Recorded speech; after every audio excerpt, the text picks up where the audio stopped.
গোপাল বন্ধুরা, আজকে আমি আমার বাবুই সোনার জন্য আরও দুটো নতুন পাগড়ি বানিয়ে নেব। তা যতক্ষণে আমি বানাচ্ছি ততক্ষণে তোমাদের সাথে আমি আমার ছোটোবেলার কিছু মেমোরি শেয়ার করে নিই। চলো, আমরা যখন ছোট ছিলাম তখন দোল পূর্ণিমা কীভাবে উদযাপন করতাম সেটাই তোমাদের সাথে আজকে আমি শেয়ার করব।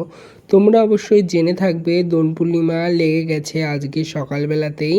তো আজকে যেহেতু দোল পূর্ণিমা লেগে গেছে আর কালকে ক্যালেন্ডার অনুযায়ী আসল গৌর পূর্ণিমার তিথি, তাই আমরা দোল পূর্ণিমার আগের দিন বিকেলবেলা সবাই মিলে বুড়ির ঘর বানাতাম। তোমরা যারা বুড়ির ঘর কী জিনিস সেটা জানো না, তাহলে তোমাদের বলে রাখি।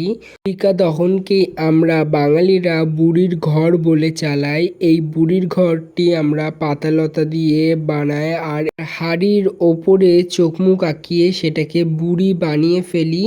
পূর্ণিমার চাঁদ আকাশে উঁকি মারলে আমরা বুড়ির ঘরটি ছড়া বলতে বলতে পুড়িয়ে দিই। আজ আমাদের ন্যাড়াপোড়া, কাল আমাদের দোল, পূর্ণিমাতে চাঁদ উঠেছে বলো হরি বল বলে।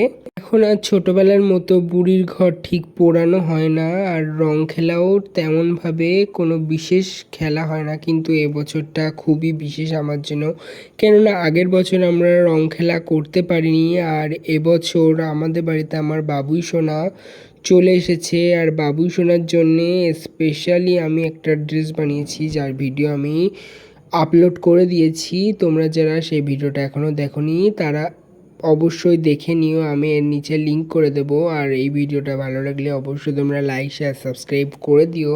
বুড়ির ঘর পোড়ানোর আগে আমরা তার ভিতরে লাল আলু দিয়ে দিই, সেটাই আমরা বুড়ির ঘর পোড়ানোর পরে খেয়ে ফেলি। তারপর আমাদের রং খেলা স্টার্ট হয়ে যায়।